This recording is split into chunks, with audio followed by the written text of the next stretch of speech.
got a lot to talk about, folks. You know, when we have these conversations, no conversation is complete without you. So make sure y'all get ready to post your discussion points in our chat on YouTube and on Facebook, and we'll make sure we'll get as many of your voices in as possible. But Hassan, let's talk a little bit about what's going on with the Supreme Court. Of course, this past Monday of this week, the new session of the Supreme Court started.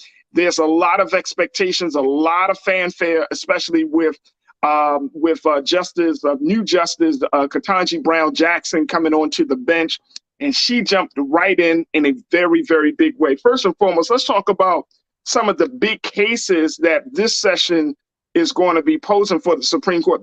Might be, and I'm not trying to use this term loosely, but this might be one of the most historic sessions for a lot of different reasons, Hassan, because not just because of Justice Jackson being added to the bench, but also because of some of these big cases, these big decisions around voting rights, abortion, not abortion, voting rights. You're talking about same-sex marriages, interracial marriages. A lot of big fundamental issues are on the agenda. But I wanted to start off talking about this first one, about what the Guardian has described as being one of the most terrifying cases of all is about to be heard by the United States Supreme Court. Take a look at this here, folks. Look at that.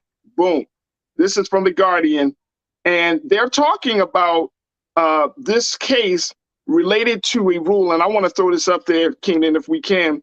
Let's talk about how this case of Moore v. Harper, which could lock in right-wing control of the United States for generations. Here's what they said.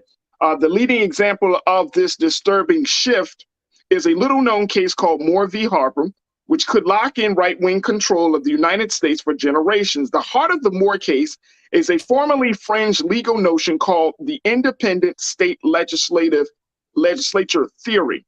This theory posits that an obscure provision in the United States Constitution allowing state legislators to set time, place, and manner rules for federal elections should not be subject to judicial oversight. In other words, state legislatures should have the absolute power to determine how federal elections are run without court interference. Ooh. Yeah, huge. So, so I'm assuming, and tell me if I'm wrong on this, bro. You study political science. You know this much more than I do in some cases, right? Is this one of those cases where we didn't think that that would be a major game-changing case, because we've been kind of operating on automatic pilot when it comes to federal elections for so long, but then Trump happened, January 6th happened, and now this might be a game-changing case. Is that what we're looking at with this? It was going to be game-changing regardless. I think more people will probably pay attention because of what happened with Trump. But what we have is an evolving court, and it's a difference of opinion in regards to how the court should operate, and more so how the justices should interpret the cases that are coming before him. Now, if we go back in history, and I've talked about this before when we talk about Supreme Court issues, the Federalist Society, known at many of them as originalists, were these conservatives, and still are these conservatives, such as former judge. He tried to get on the Supreme Court from Ronald Reagan, and the Senate would not confirm him, but he was former U.S. Solicitor General Robert Bork. They believed in this jurisprudence of original intention, Faraji, and meaning the words of the Constitution were to be interpreted exactly how the framers of the Constitution meant it. So it can't evolve. It was supposed to stay static. But those words were never to be, evolve over time. And while those on the left and more their greatest adversary, Justice William Brenner, believed that the genius of the Constitution rests not in its static interpretation or meaning based off those that are dead and gone, but that it evolves in its adaptability over time is what made the Constitution so great. And so you're starting to see these arguments play out. That is really what Roe v. Wade came about. Back in the 80s, when Ronald Reagan was in, you had Bork and these other former Justice Scalia, he was an attorney back then. They were interpreting, okay, we know we don't want Roe v. Wade. So how do we attack Roe v. Wade? In one argument to overturn it or several arguments? And they were trying to figure out how we go about overturning precedents such as Roe v. Wade. And so you see people like former Chief Justice Harry Blackmun, who admitted, even during Roe v. Wade, that the words of the Constitution did not compel him and those voting in favor of Roe v. Wade to afford such protections to women. Because in the Constitution, it never mentions the right to privacy, but rather the court had said that over time, they began to recognize the privacies that are being afforded to U.S. citizens, and they afforded the decision of a woman's reproductive right as one of those privacies, right? So it was never a constitutional matter. So originalists are saying, if it's not written, it ain't so. If it ain't in the Constitution, I ain't going with it. And so what they realized is it's not the arguments they were making, it's the justices. So they started saying, well, we need better justices, more ultra-conservative justices like we have today. We have a 6-3 majority of ultra-conservative justices. The only one that might be fluttering is Chief Justice John Roberts, who at times may go with the liberals, but that's still a 5-4 decision, not in favor of what many of us would deem precedent in many cases. We saw it in Roe v. Wade. And so you said in the beginning of the show, this session is going to be ultra important because, you know, cases like Moore v. Harper is something that goes under the radar. Everybody's paying attention to the Alabama case that we'll talk about a little bit later in regards to the gerrymandering and what that means for minorities. Everybody's talking about the affirmative action that's going to be taken up later on in this session. They're talking about the more high profile, but Moore v. Harper is just as important, if not more important, than some of these other cases that are before the courts, is because it speaks to how our society moves forward. Are we going to be a democratic society, or are we going to be authoritarian? Are we going to allow these courts and these legislatures across the country to begin to move in such a way that the citizens really don't have any real win, because you can't bring it before the courts? And part of Moore v. Harper, the basis of it, the heart of it is, as they're talking about, is that the legislatures will have absolute power. You cannot then challenge this in the courts. And the problem with that is the majority of the legislatures across this country are Republican-leaning legislatures who have a certain way of operating, a certain way of looking at things. And that means if you can't no longer challenge it, not only can they begin to do things electorally across the country, but as we've seen in the Trump case, when he tried to, many people don't understand the electoral process. Well, when a state such as Maryland says 10 electoral votes, right? So the popular vote, they vote, and whoever wins that popular vote, the electoral count, the 10 electoral votes will then go to whoever won the popular vote. But if this passes, what'll happen is you'll start to see states like Maryland, who may have voted popularly for the Democrat, then they'll say, no, we're just going to give 8 or out of all 10 to the Republican nominee. And there's no way to challenge that in the court system. And so what this is a further erosion of the Voting Rights Act. And that's part of the argument that's being made on the North Carolina law that we're going to talk about that's before the courts, that was argued just on Tuesday. But this one is one that I think, Faraji, we're going to see a majority pass this. And the reason why I say that is people don't realize that about 70 cases a year are heard by the Supreme Court. It's what we call a very lazy court, because out of 7,000 petitions, only about 70 of them get heard a year. Now compare that to Brazil, who hears about 100,000 cases a year. What? Think about 100,000 from Brazil, and we're talking about 70 cases in America. Wait a minute, hold on, bro. Very quickly, why is that? Is that because of the cycle, like how long the session actually lasts? Is not like a quote unquote year-round session? Why is that? No, part of it, and part of it is, our justices have felt like we only cherry pick the cases that we want to hear. Whereas though Brazil's legal system is a little different. Once you appeal the way we appeal, you go to the lower courts. When it goes to their Supreme Court, they typically hear almost every case that comes before them. Whereas though our Supreme Court, if they did that, they would be doing about 7,000 petitions or 7,000 cases a year. But instead, they decide through a majority vote that we never hear and never see, but the justices decide on which cases that they want to take up.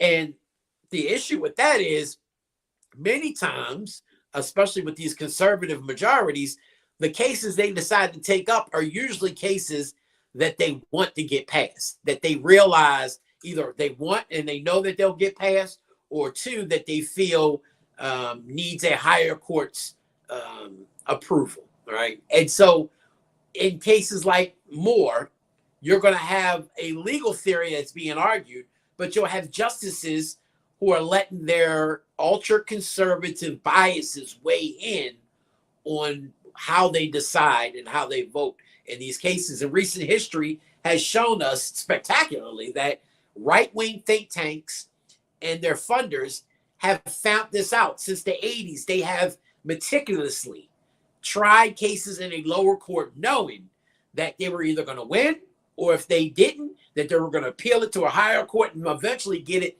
to where they want it in the U.S. Supreme Court. Because once you have control of the Supreme Court, there is no other remedy beyond that. And if they feel like if we can get it through the lower courts and get it there, that we can find judges. It's basically like you're shopping judges, right?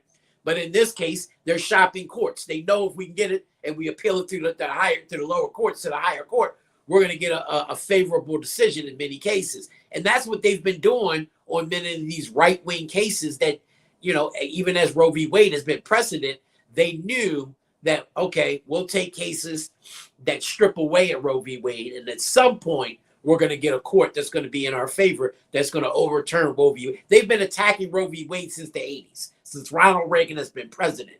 And they've been chipping away at it, and they finally got the court that they needed to overturn what many thought would have been precedent for our lifetime and even beyond that. Wow.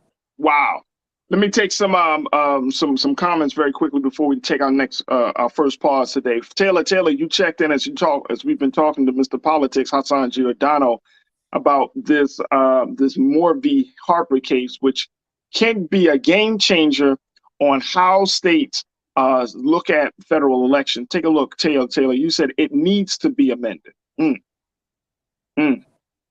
Real Brooklyn, you checked in, my guy. You said, what's the difference between this and the poll tax era and the system of the racist origins of the Electoral College, which still empowers white Southern mentality till this very day? And then Taylor, you came back and said, interpretation of the law will be problematic from now on. It's a form of manipulation. Wow. All right, so let's kind of break this down, Hassan. First and foremost, where should we stand on this? Where should states stand on this? Where should Black folks and citizens stand on this? Do we need to really? Does this legislative state theory? Does this really need to be amended or changed in any way? Well, the problem is we can stand any which way we want to, but it's not going to mean anything before the justices, right? Because they supposedly can't be swayed politically by any types of rallies and things of that sort. Congressionally, we can try to, possibly do something. But I don't even think congressionally, legislative wise, because these are theories that are being argued. The independent state legislative, the ISL, that's a theory that they've been put in place. And it's a theory that really goes to the fabric of state legislatures. So the best way that we can kind of fight back against the ISL theory is to be able to retake control of the legislative chambers across the country. Because again, many a times we look at the congressional and the national elections, but it's the state that we always, they said a long time ago, all politics are local. And so you got to look at the state legislatures. Many of them, again, are Republican controlled. and Republican leaning. So in this particular instance, you will really have to kind of fight against retaking control of the legislative chambers, especially in the southern part of America. Hmm. And what's about this whole poll tax era? When Real Brooklyn checked in about that, what's your take on it? Honestly, I can't assume what the brother was talking about. Maybe if they can clarify a little bit more. I mean, I'm assuming that they're talking about the poll tax, and we're talking about with the voting, and that's part of what we're going to see on this North Carolina law that's being argued right now. And Justice Jackson made me so proud this week. She showed that her and the first Latina Justice Sotomayor are going to be a great 1-2 punch, because both of them try to get down to the fabric of these issues, right? But they also argue, they're very no nonsense but very respectful jurists, right? But they want to get to the heart of some of these cases and show their colleagues that a lot of the decisions that they're making can affect the daily lives of minorities across this country. And they do it in a smooth way, that it's not in your face. It's not making these white colleagues of theirs, feel, and I'll say white, I mean Clarence Thomas too, doesn't make them feel taken back. Is this angry black woman like it? No, they're they smooth. I mean, if you would have heard Justice Jackson argue this week on the Voting Rights Act about this North Carolina law and how she broke down the 14th Amendment of America's Constitution and what it was meant to be, and how Alabama's Republican Attorney General, who was arguing before them, Steve Marshall, really was not making a logical case when it came to dividing these voters into the districts. They were making a case of, I want to say, I can't think of what he was saying. Man, it was just so smooth. It just made your mouth drop. And wow. It shows that she's going to be a force to be reckoned with on these courts. Absolutely. Neutrality. That's what it was. Race neutrality. Okay. And I wanted to certainly bring that up. We're going to take a quick pause, but I want to certainly bring that up because, when we're looking at this whole ISL theory, and then when we look at what's already currently happening, for me, it gives states a lot of power. Now, I don't know if folks really understand how much power that states have always had when it comes to issues of federal elections and all of those things. But this is so big to me because, back to your point very quickly, you said we got to get more of our people into state legislators. We've always been seeing a couple of things. When you deal with civics and politics, you've always been told to look at the presidency. And over the past few years, we've now been seeing all politics is local. So it's about local. Now we're starting to see the conversation go on and say it's not just local in the city or the county that you're in. It's really the state. It's the state that has the power. It's the state that has the money around policing. It's the state that has the money around education. It's the state that determines how elections are done. And so now we have to kind of expand our understanding of where the power lies in order for us to make the moves that we need to make. And I think that's, given that we're seeing this just weeks before the midterm elections happening in November, it's important that we drive that point home. Every organization, whether you're talking about the NAACP, you're talking about the Urban League, you're talking about the CBC, you're talking about, Black Votes Matter, and all of these organizations that are pushing the conversation forward about voting rights and the importance of representation. It's letting people know, hey, the states and the local politics are dictating the agenda. It's the state and local politics. Very quickly, Hassan, what's your take on that, bro? Well, it's always been to some degree to that point, right? But people need to understand politics. The reason why they say all politics is local, because most of the essential needs that you have on a daily basis, whether it's your local taxes, whether it's your police department, your education, all of that is local, right? That is not more like a federal issue. So a lot of the stuff that you deal with that you need from the trash collection, that is so. But the problem is many of our constituents and people don't understand the difference between a council person whose job mostly is the kind of nitty gritty, making sure the trash gets picked up, the police, things of that sort. Whereas though the state is different. It's a legislative body that deals with the educational funding that goes to local jurisdictions. It deals with the state laws and how they're enacted. And the federal government is completely different in how they operate. And so people have to understand the difference. And especially when you're arguing certain points and trying to understand the mechanisms of government and how they're done, you have to understand which one. Otherwise, you're going to be calling your federal elected representative talking about your trash, and they're going to be like, what are you talking about? Why are you calling me, right? But instead of doing their job and saying, you know what, you're my constituent, so I'm going to make sure you get with the council person that's in your district, because that's their job, that's their responsibility. But I'm going to take it upon myself to connect you with their aid to make sure that gets done. That's the type of elected leadership that we no longer have. It's like, why are you calling me? I ain't got nothing to do with that. Goodbye.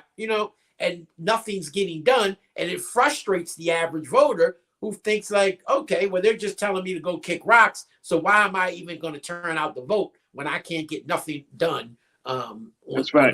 Political end.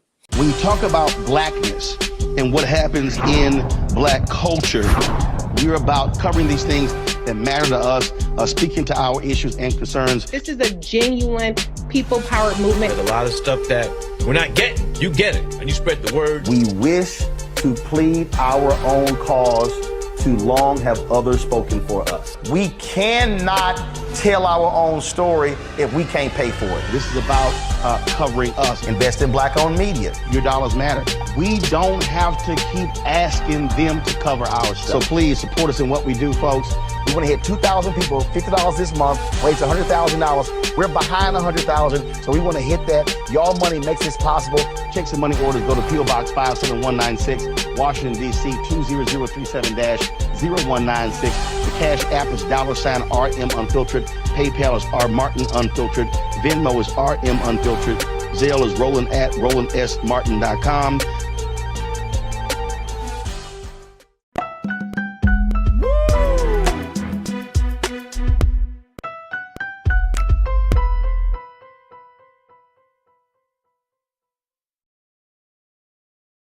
Let's talk Kanye West. This is what he said. I can't even, I'm not happy with him. I'm not happy with him. And I'm asking this question, folks, how far should free speech go? This is what Kanye, or Ye, said about George Floyd when he was on Drink Champs with Noriega over the weekend, that aired over the weekend. Take a look, folks. He said, quote, I watched the George Floyd documentary that Candace Owens put out. One of the things that his two roommates said was they want a tall guy like me, and the day that he died, he said a prayer for 8 minutes. They hit him with the fentanyl. If you look, the guy's knee wasn't even on his neck like that.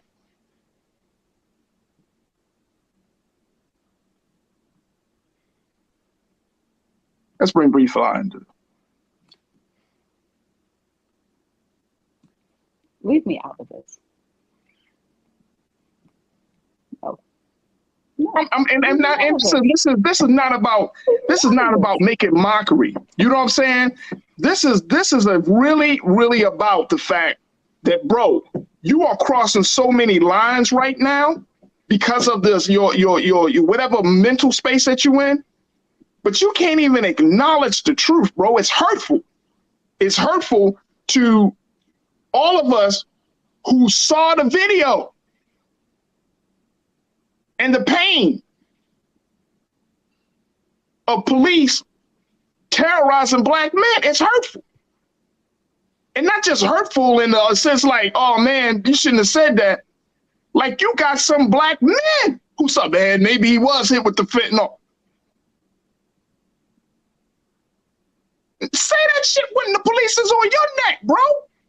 That's a common move. That's a tactic, a technique of holding a man down to put their foot on your neck, then your knee on your neck.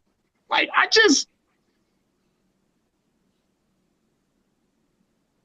You know, it's interesting. I mean, and I'm again, this is not to this. I'm not trying to put you in no crazy position, B. I'm trying to just simply make the point. This dude is going out of bounds. He talking about free speech, free speech, free speech. Look what he said about the free speech thing. Because he's also about to acquire, he's also interested in buying the right-wing social media platform Parler. He's considering buying that. But take a look. Let me say. Let's show this one, Keenan. Ye's net worth is reportedly $2 billion. Let's throw this quote on there, bro. Much of his fortune, thank you. Much of his fortune comes from his Yeezy sneaker brand in partnership with Gap and Adidas. However, Ye severed business ties with Gap recently, and Adidas said it's also reviewing its business relationship with him. JP Morgan Chase also cut ties with the rapper before he said all of this stuff. Parler is one of several right-wing friendly platforms to emerge during the Trump era as the former president supported claimed unfair treatment by Twitter and other apps. We know Ye is off of Twitter, he's off of Instagram. Now he's talking about buying Parler. How far does free speech go? I want you to speak on that. How far does free speech go, B? Because now you into a space, bro, you don't belong. And I don't care how much you say, oh man, I'm trying to get people to think. I'm trying to get people to think. Because George Floyd's family is considering a lawsuit for the defamation. It's been already proven that Chauvin, his knee on brother George Floyd's neck was the cause of his death. It's already been proven. It's been discussed in court. Now you trying to come up with some dumbass thing talking about fentanyl. These celebrities, man. Listen, there are certain flat earth moments in the world that happen. You know what I'm saying? There are certain flat earth comments that come out of our mouth, all right? And that make the people be like, what? That doesn't make any sense, all right? But at the end of the day, what I'm not gonna participate in, right, is the extraction of 2 minutes out of a 2-hour conversation. You know what I'm saying? Like that right there, you know what I'm saying, is what I don't do with my Black free thinkers. Alrighty. I'm going to listen to the full and I'm going to understand the fullness. You know what I'm saying? And so if there's a 2 minute that I don't agree with, then I'm going to still allow that person to have their 2 minutes that I don't agree with. But chances are there's probably 15 minutes that you do agree with. Focus in on that. And so it's hard to let me tell you why. You know why? Here's the thing, because because people are so used to everyone being in the choir. Look, when Kanye said that what he said about Lizzo, Black people have an obesity problem. I agree. I'm saying taking Lizzo out of the conversation, Black people have an obesity problem in our community. We can't act like that's not a problem, right? I agree. But what Kanye does, and I said this before, when you got truth mixed with madness. But see, here's the thing, though. Here's the thing. Someone is always able to disagree because, you know what I'm saying, you agree with what he said about Lizzo. But with that, there's probably 500 of your particular fans who are obese, who will feel a way about the fact that you ride with him on that part. You know what I'm saying? And so it's like, and that's the part, like why do we expect to agree 100% with people who we bang with? You know what I'm saying? It's okay for you to bang. I don't bang with Kanye no more. Evidently you do, because still we manage to talk about the person you don't bang with. I know, and I'm talking about it because it's news, though. So the law of attraction part, you know what I'm saying, with everybody. I mean, look, I don't bang with Trump, but we talk about Trump. You know what I'm saying? Like, you got to talk about stuff. Like, no. Here's the thing. No, here's my take on that. Media, very quickly. That's how we end up. No. See, I'm not. Look, you can't. That's how we wait a minute. Hold on. That's how we stir the pot and keep our jobs. No, wait a minute. No, it's not about that. You can't. And I'm talking about the big picture of conversation, the big picture of communication, right? We can't act as if people don't exist. Like, and here's my case in point. When Trump does all the stuff that he do, right, it creates an impact. It gets people talking. It changes minds. It shapes context. If we here, whether it's this platform or some other platform, act as if we could just be like, oh, I don't want to pay attention to them, we're doing ourselves a disservice, because it is moments and opportunities like this that we need to talk about, that we need to either uproot or that we need to cultivate to figure out where we stand, right? Because these individuals have influence, they still have a platform, they still have some sense of power. So we can't act like, oh, Kanye no longer exists, because guess what? When you start talking about moments of our struggle, we could have, when Kanye said slavery was a choice, we got to talk about that. Why is that important to talk about? Because somebody who's Black, who don't know their history, is going to think that slavery was a choice. Some young person who don't know their history is going to think slavery was a choice. My point in saying that is that we know the fullness of the context, and most of us agree with the fullness of the context. But when we take the Gemini soundbite away from the context, we start white manning, and that's never safe. You know what I'm saying? Like, it brings us back to this conservative middle, when if we're actually moving the culture forward, you're able to say, all right, boom, this is my agree with and disagree with column when it comes to this person. You know what I'm saying? Because once you want to have a conversation about stripping liberties from a person, that's literally having a conversation of diminishing value. What I'm not going to do is have a conversation that diminishes another Black man, Black woman's value based on my opinion of that person. If I do that, then I am no different from my enemy, white male patriarchal idea. We have to be able to all sit at the table with different opinions about a thing, different methods of communication. If we can't do that and still get to the bottom of what's really important for all of us, then you're just lost in the sauce. You know what I'm saying? And so it's like, the thing about media is that, on one hand, you're told to stay relevant. You're told to speak off the cuff and say what's on your mind, because that's what the people want. It's going to keep them going. But then you want to dismiss and devalue the person for doing that and keeping his name on your mouth. No. Like, I'm trying to dismiss. It's not about dismissing the value of the person. It's about setting the record straight. He's wrong. He's an influential person. He's a flat earther. You know what I'm saying? And so at the end, and that's why I brought up flat earthing. You know what I'm saying? Because once flat earthing came up, right, we were able to see people, right, in our society who, like, we didn't know that you thought the earth was flat. Like, what the fuck? The shit was mind blowing. And it made us feel as if there was a new line that was established. Are you a round earther or a flat earther?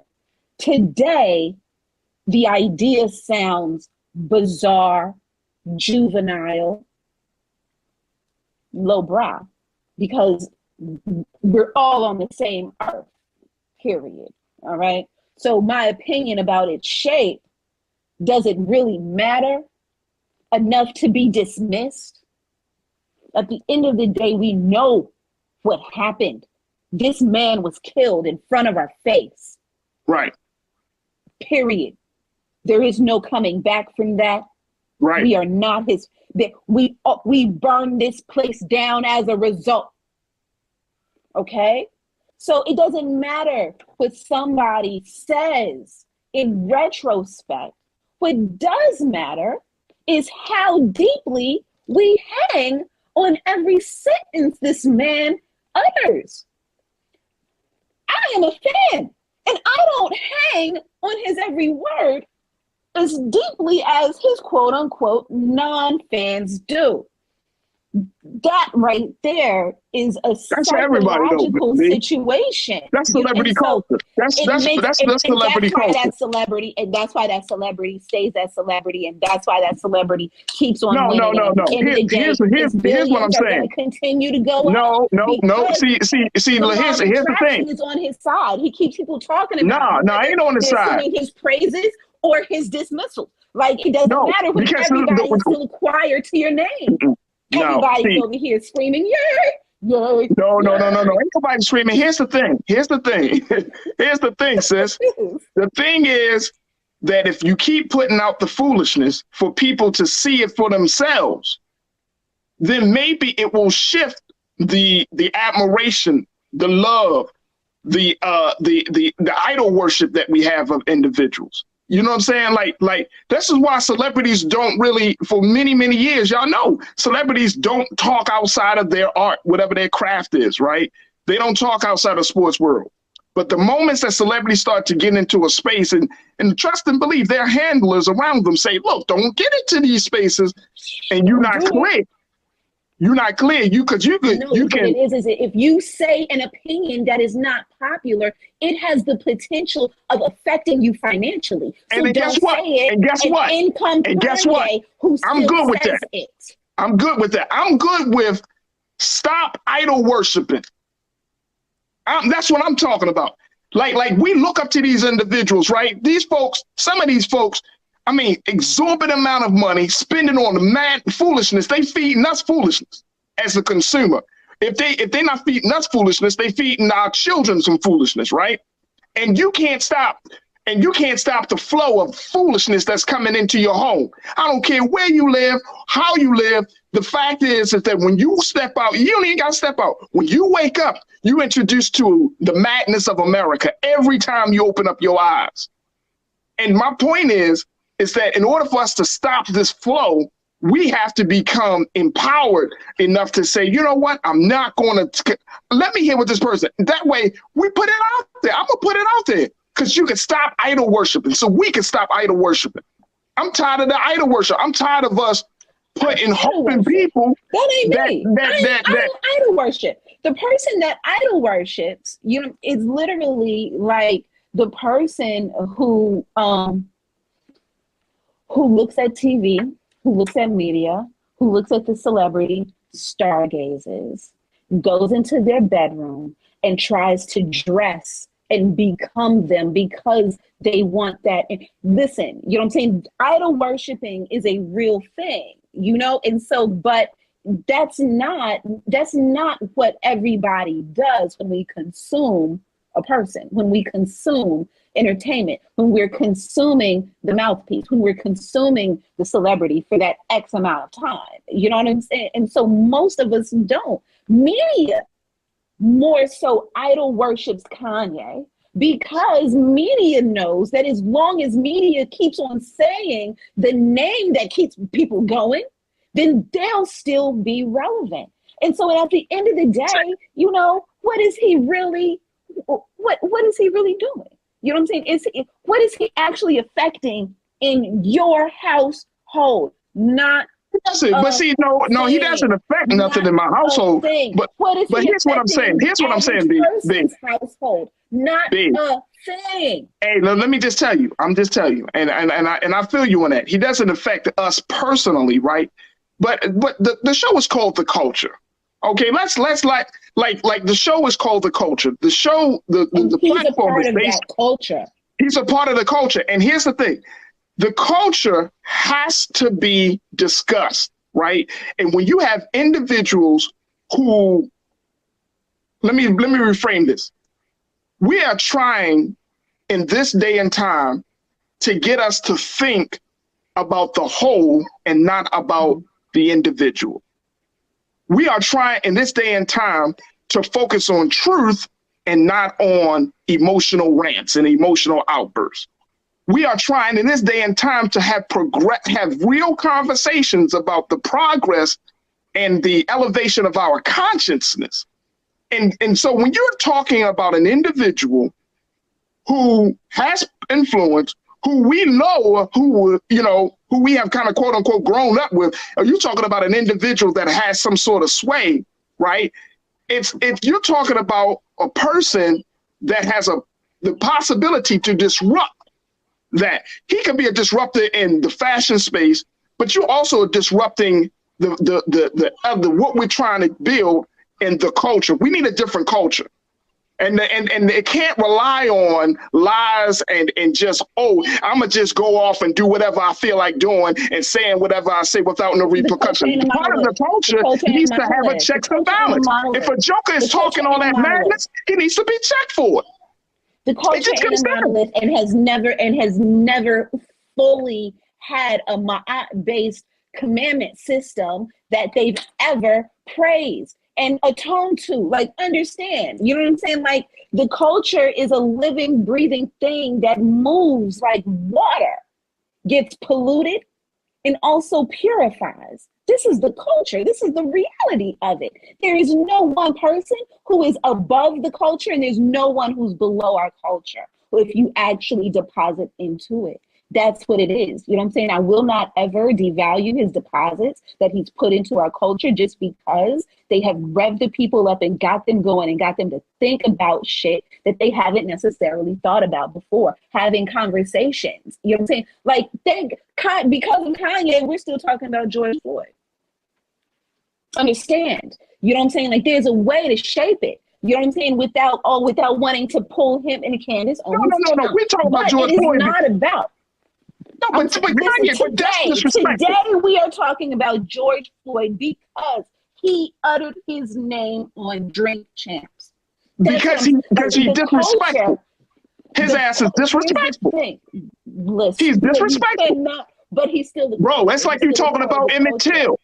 It's like you talking about Emmett Till. What you gonna say? Emmett Till ain't get killed because of the lie of Carolyn Bryant? Nah, that wasn't a lie. Emmett Till got killed because he chose to drag his own self out of his home. You can't, bro. Like we here's the thing. We're in a time right now where our not only in our culture is our history is under attack each and every day. So we can't allow anybody, whether they're black or white, Asian or Latino, we can't allow anybody to disturb how history is, because in this day and time, you can get a joker something could have actually happened, but because it comes from somebody who has influence and power, then guess what? Some other people are going to make it believe, no, but that's not what really happened. That's the power of Hollywood. That's the power of Hollywood. Somebody can utter something and then this shit it's not real. Here's the thing. Generations later, we hear the woman lied. We have facts on the woman lied, right? But even at that point, you still had mothers and fathers who were still towing that conservative middle that said Emmett Till shouldn't have been looking at no woman. Emmett Till shouldn't have been you know. And so, like generations later,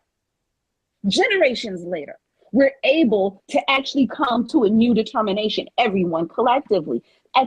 This is culture. Culture moves. Culture updates. Culture gets discussed, but at the end of the day, culture gets deposited into, and it's never our culture. We are real. We are breathing. We are traumatized. Exactly. That's traumatizing. And we're holy still. Like, understand, all of us. And so it's like we have to be able to find the patience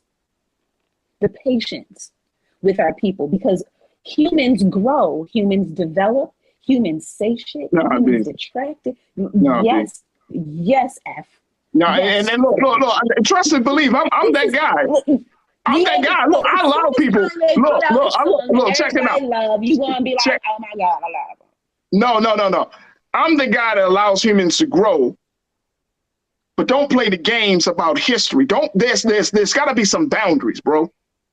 There's got to be some boundaries. I'm sick and tired of black celebrities making mockery of our struggle and thinking it's okay. Bro, you're going to get checked on that. I don't care who it is. I'm tired of it. I'm tired of black people. I'm tired of black people being ignorant. If this would happen 50 years ago, if George Floyd happened 50 years ago, and then he makes a point about it, it'd be one thing. But this just happened a few years ago. George Floyd has been talked about tremendously before Kanye West. We can't stop saying the summer of 2021, the racial reckoning of the killing of George Floyd. People are talking about George Floyd as a tipping point and a pivotal point of our movement, of our history, of the activism of the next generation. I'm gonna just simply put, don't fuck up history to try to fit your agenda, because that's dangerous. History, one person can't fuck up history though. No. I'm talking about black folk. You mean to tell me a black man can't even admit that another black man was killed by a white police officer because his knee was on his neck? That's not what was happening. During that part of the conversation, Kanye was showing us, alrighty, a different part. No. Here's the other part. I'm gonna push back on it because I think I'm tired of this. I'm trying to get people to think. Man, I don't want to hear that bullshit, man. No, that's not what I was about to say. During that time, alrighty, what I was able to see was the depths of his alien conspiracy brain. Alrighty, not everybody believes in aliens and goes to and pays attention to Area 13, right? But you got some people that do, and they really into that, right? So during this period of time, he's also talking to you about other conspiracy rabbit holes he's fallen into, right? So he's used that before. He's used that before. He said that shit about the White Lives Matter thing. Like, I thought it was funny to try to get people. Dude, you're offending people. You are traumatizing black folks. Mentality this gives you intel into his mentality. In this time, he was not speaking factual. He was speaking conspiracy conjecture. Like I'm saying, if you also believe, you know what I'm saying, to a 10th of a degree that this person has mental illness, all righty, you also believe to a 10th of a degree, you know what I'm saying, that this person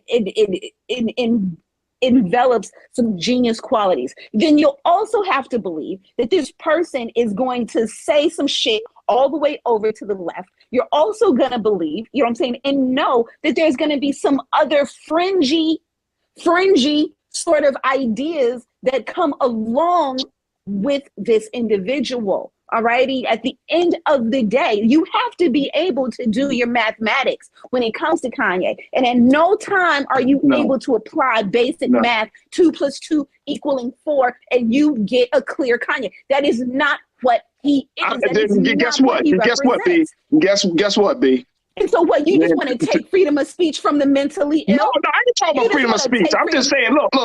Freedom of speech is supposed to, freedom of speech is a God-given right? Because a lot of places don't give you allowed to express yourself. I am a huge advocate of freedom of speech, but use it responsibly. Use it to speak the truth, right? Don't try to play these mind games of like, I'm really trying to say this so y'all can think that.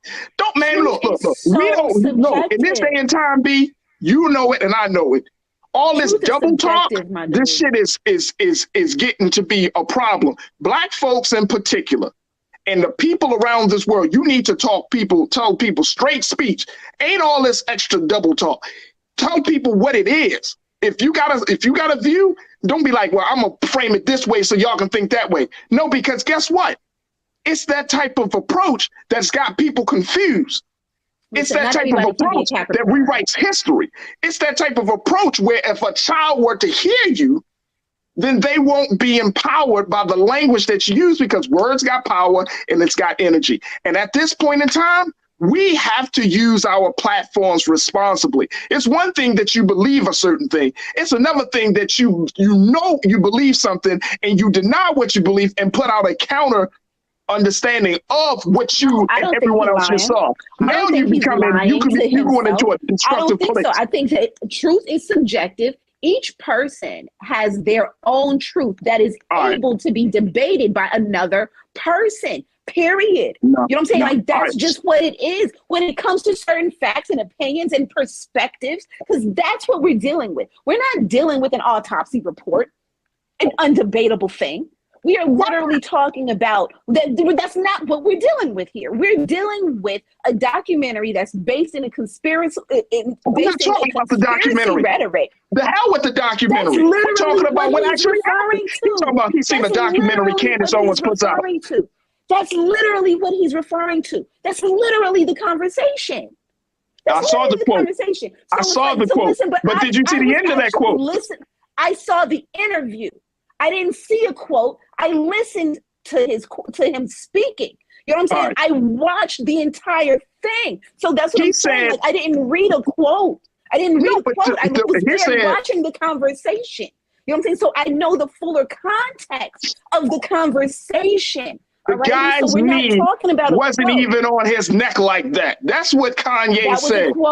That was a quote of a larger conversation. And if you weren't aware of the larger conversation, I'm trying to let you know the larger conversation here.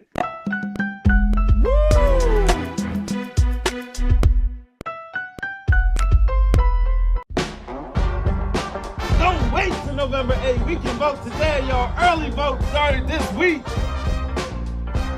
We're on Savannah State University's campus. We will be dorm storming today, giving our treats for everyone. We hope to see everyone at the polls when it comes to November. If you believe we got power, let them know. Make some noise. Put a fist up. I need to see a fist in the air because we got power. Come on, you put it up. Come get your shirt. We're out here in the streets of Savannah, Georgia. James, do not forget to go vote. I got you. If we vote the right people in, we can make a change. We can get these resources in our community.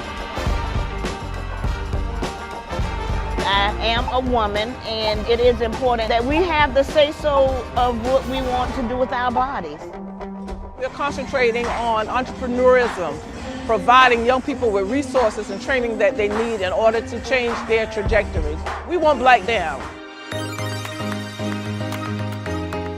Democracy is on the ballot. Voting rights is on the ballot. Voting suppression is on the ballot. I am most passionate about those three combined because they all impact each other. Savannah is my home. I care about my community, and I care about representation in my community.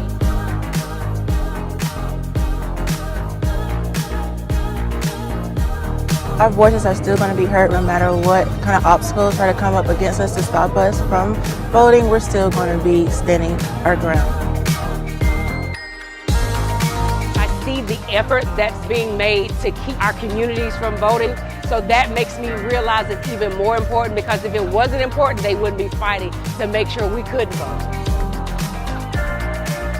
This doesn't stop this year. This is a forever movement. We're going to exert our power as a people, walk in our rightful place. We're going to change our communities, fight for our communities, and build our communities.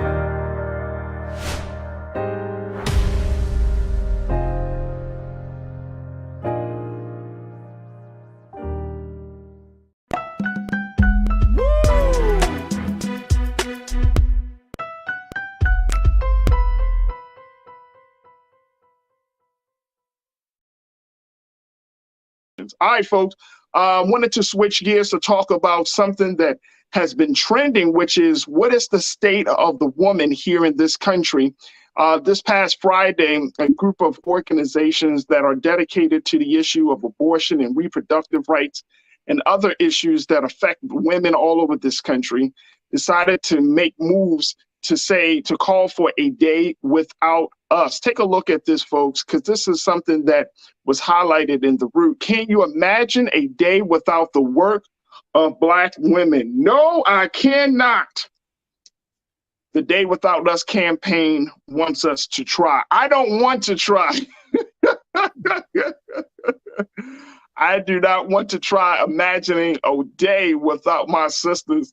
And so we wanted to talk a little bit more about this campaign because it's so important that we look at these things, not just from a political space, but really understand the value and the importance of the woman's work, the woman's speech, and the woman's presence as it relates to the issue. So we're joined by Dr. Avis. Dr. Avis, who you've seen, guys, on Roland Martin Unfiltered. This sister is a phenomenal sister, and she's been talking about a number of issues. She's one of our political analysts here on Black Star Network.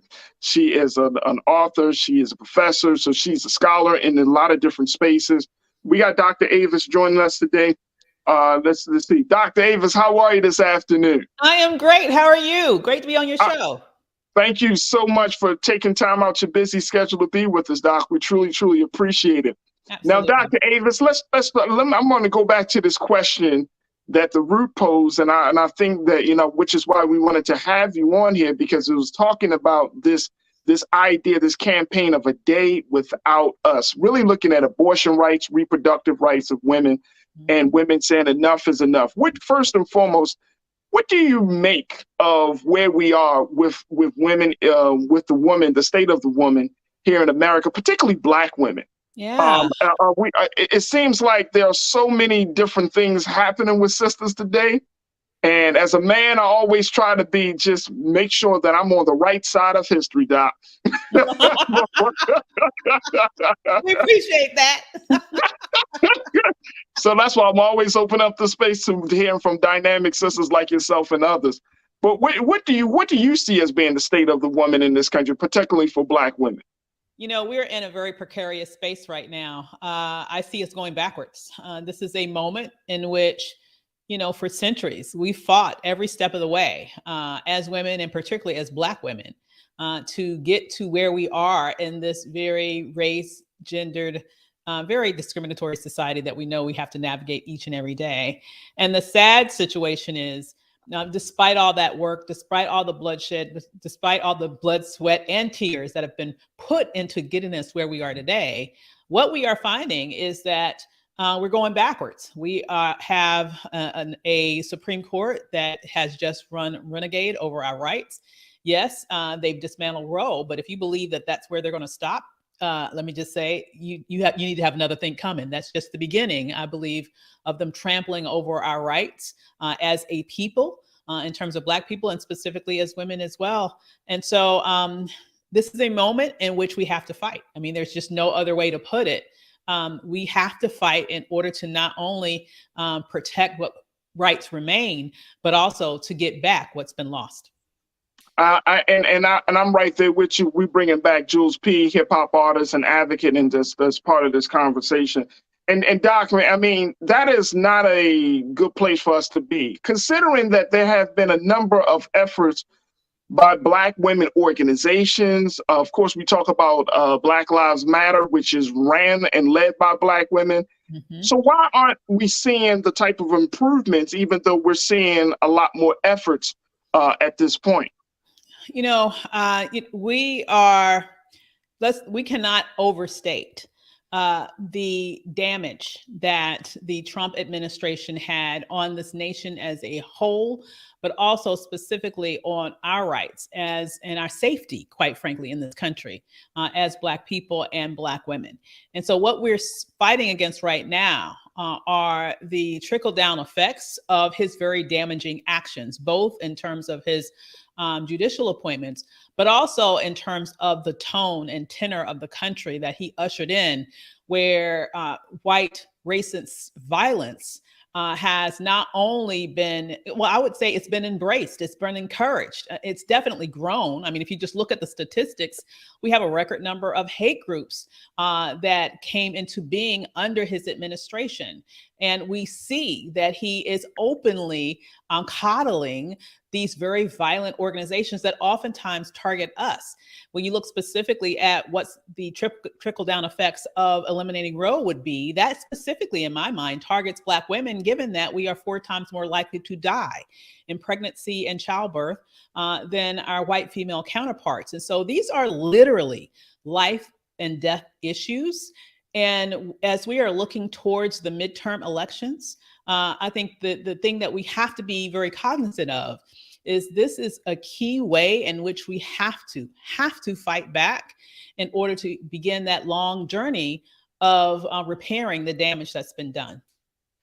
And what role do you see, Dr. Avis, the community playing in that process? Because I still think that we're still kind of like very passive, and you know, in our support. And, you know, even for men, I think that, you know, I know that there are a number of brothers in the community who are like, yeah, I support, you know, women's rights, reproductive rights, equal pay, all of those things. But I still feel like we're still the minority, right? You know what I mean? That there hasn't been a full blown out effort by the community. And I've even seen some women pushing back on certain things, and surprisingly. So I'm like, wait a minute, as a community, we need to have some real conversations before, you know, we can talk about policy, before we can talk about, you know, law. The fact is that in our culture, we haven't reconciled on where we stand to help other women get further ahead. Are you seeing that same dynamic? I definitely am. You know, it's really, honestly, it's sad for me to see the amount of fracture between, in many instances, I would say just Black men and Black women in our community right now. It is disturbing, to say the least, to see a lot of hate-filled conversations that I am seeing openly on social media. It is tragic. It is sad. And I want people to really think about this. Who does it benefit to have us fight each other like this? Think about that for a minute. Who does it benefit to have us hating each other in the way that I am seeing it, with the language that we are throwing at each other, both men and women, specifically in the Black community? What is going on? Why do you think that has happened? I'm not, ancient, but I'm old enough to know, to remember a moment when there wasn't this vocal, this loud and overwhelming animosity between us in these public spaces like this. Yes. And so it makes me wonder if there has been some specific targeting of messaging to the Black community, specifically to disunite us in this way. Because when we are not together, when we are not unified, when we are fighting each other, that leaves the door wide open for other people to come in and do whatever they want to us, and we will not even notice that it's going on. Oh, absolutely.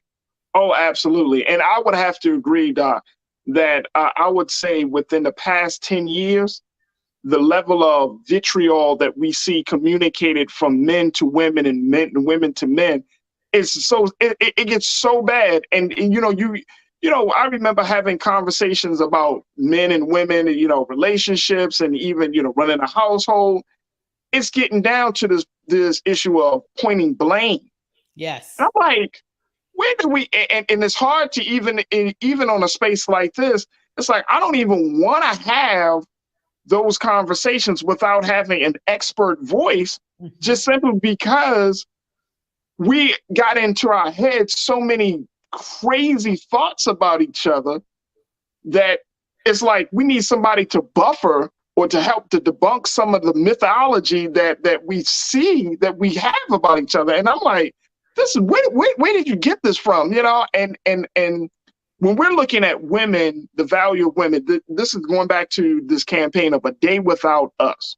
And Keena, I want you to pop up on the screen, bro, just a little bit about what was reported in the Root as it relates to this day. Take a look at this, folks.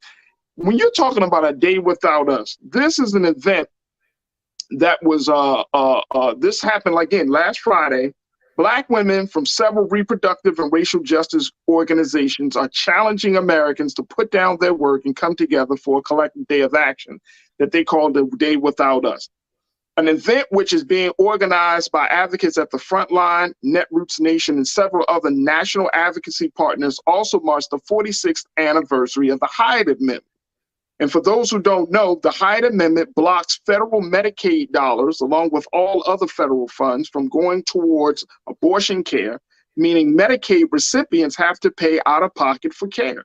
Many Black reproductive advocates argue that keeping Hyde in place makes abortion care costs prohibitive for low-income folks who simply can't afford the hundreds or even thousands of dollars in out-of-pocket costs for abortion care.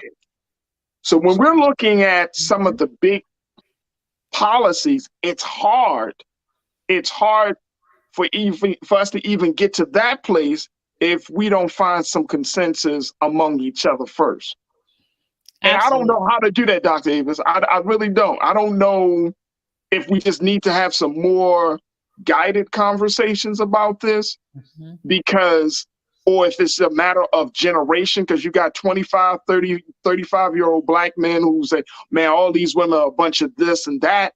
And all these young ladies, like all these dudes or N-words are a bunch of this and that. Like, I don't know how we can even get to that place of talking about keeping the Hyde Amendment in place if we can't even see the value of ourselves just from personality. Oh my God, that's so true. And that's what makes this moment so potentially tragic. Well, not even potentially, tragic in my eyes.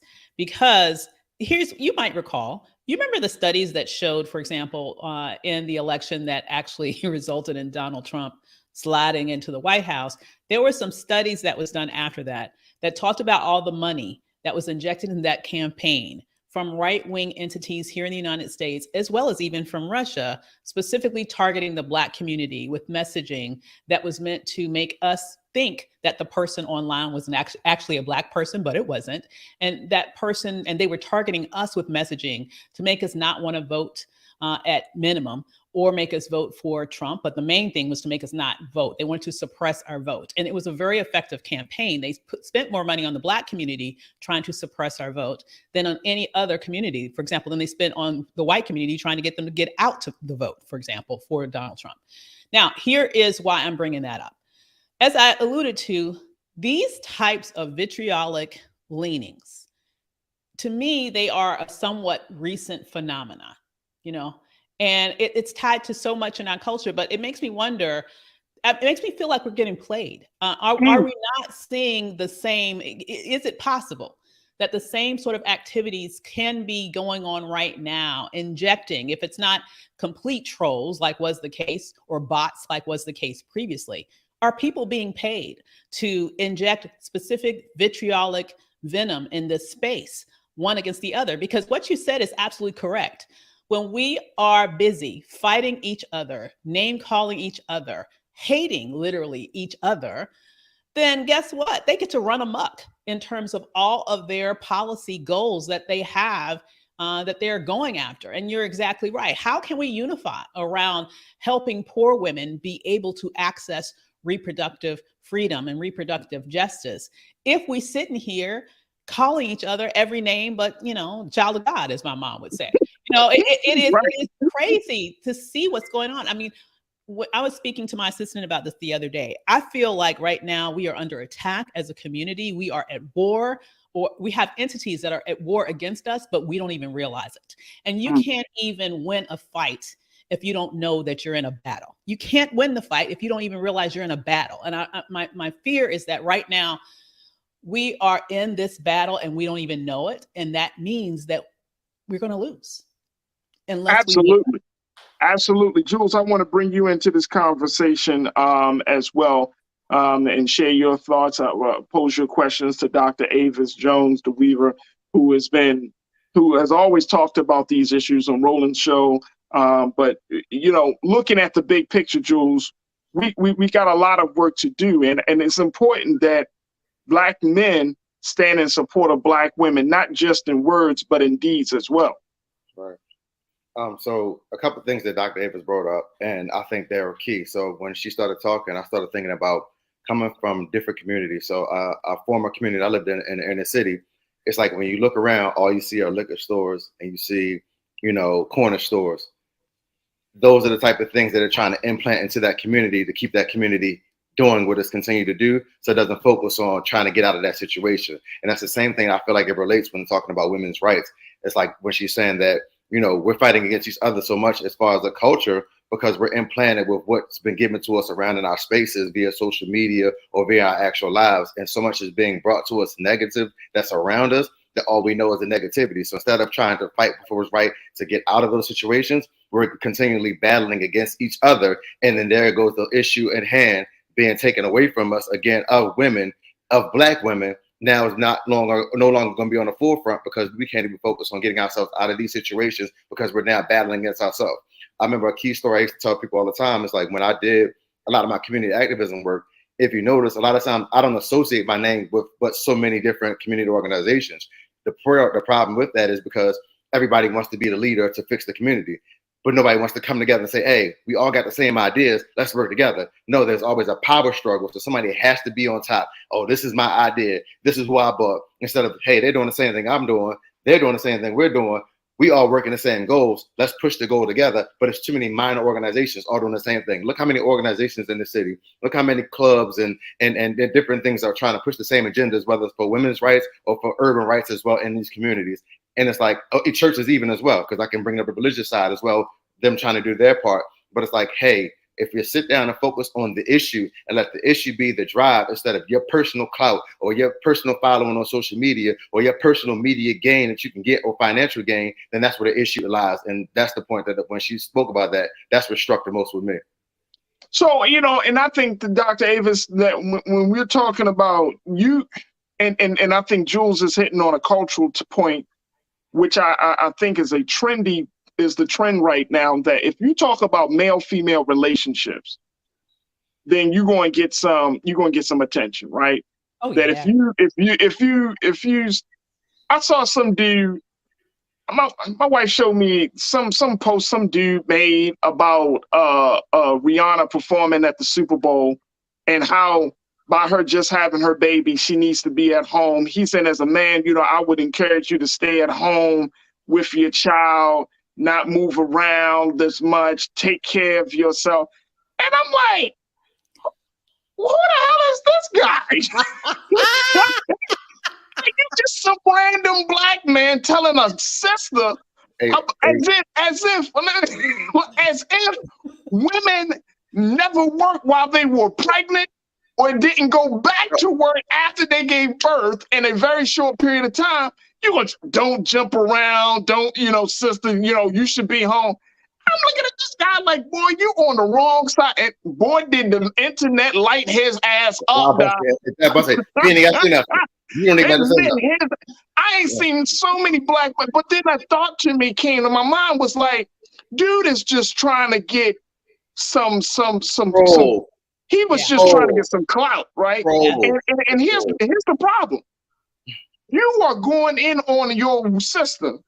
Yeah. For and Doc, you asked this question, what do we gain? You really gain nothing. Oh my God. We really gain nothing, right? Exactly. And when I see those and I see posts like this all the time from Black men. I see posts, crazy ass posts from Black women about men. And I'm thinking to myself, man, yeah, we really going in the wrong direction because the enemy of our rise is looking at all of this. Mm-hmm. And you said it. And so so people don't think it's a conspiracy theory for me, Doc. You said it. You said something must be going on where ideas are being introduced into the conversations, whether it's in a social media post, whether it's in meetings. Something is going on to disrupt the unity of Black men and Black women. Something is legitimately going on. And I think that we as our people, and this is why we have the show, we have to recognize when somebody trying to sow a seed of dissension among the family. Yes. Yes, we sure do. I mean, come on now. If we know just a little bit about our history, okay, then we would know, when has there not been a moment? I mean, it just came out the other day about how the FBI had been, in essence, spying on Aretha Franklin for 40 years, right? All the way up to, all the way up to, I think it was 2007. I mean, this is very, very recent. So what I'm suggesting here is, when have there not been outside forces attempting to redirect our narrative from within, from infiltrating us, right? And making us to think the way that they want us to think in order to cause internal dissension. The whole point of COINTELPRO was not only to murder people, but also to cause internal dissension, right? And I just want people to understand, that hasn't gone away. Like, and it's beyond even the old system, and it's beyond the FBI. I'm gonna be perfectly honest with you. That's why I'm suggesting that. You know, I think about my parents. You know, I think about that generation. I don't even have to think that long back. I mean, I'm just thinking about old school hip hop, like my era of hip hop in the 1980s, for example. That's how old school, you know, that's some real old school hip hop. So, you know, in that moment, you know, even if you're just talking about hip hop and how what the focus was, what we talked about, you know, the focus on history, on improving our self-esteem, on knowing who we are, on respecting one another as men, as Black men and Black women, and the very intentional shift in the direction of the music and the messaging that was then infiltrated into our culture from that very intentional shift. And you think about so many things that have happened since then in terms of what's going on in social media. My suggestion is, we do have to be more discerning about the what we are hearing in these public spheres, and then be able to critique who benefits from us believing this. And when you start to think in that way, then you can have a more critical eye at the information that you are being spoon-fed, and be more selective about what you value and what you don't pay 1 second's notice to, so that you won't get caught up in that system of hurting ourselves so that other people can win. Well, I see a couple of things, and Jules and Doc, I would love to get your take on this. One is, I think now we're at a place where Black men have a different value system than Black women. We're seeing things differently as it relates to community, as it relates to family, as it relates to ourselves. So our value system seems to be misaligned from each other. The other thing is, we're seeing that because, and I've been wanting to talk about this, Dr. Avis. There's been a recent book that's come out called Of Boys and Men.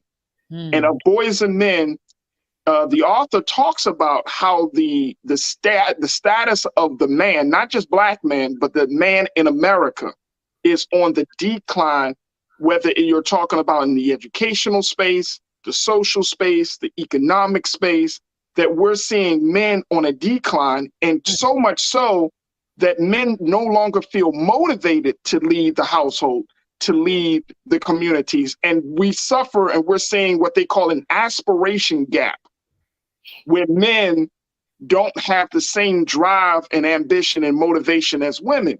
So I'm seeing all of these things in play, and I'm thinking to myself, Dr. Avis and Jules, like, that just goes to show us the misalignment. We got the values issue. Now you got men who the country is looking down upon, not just Black men, because white men are suffering too, right? Latino men.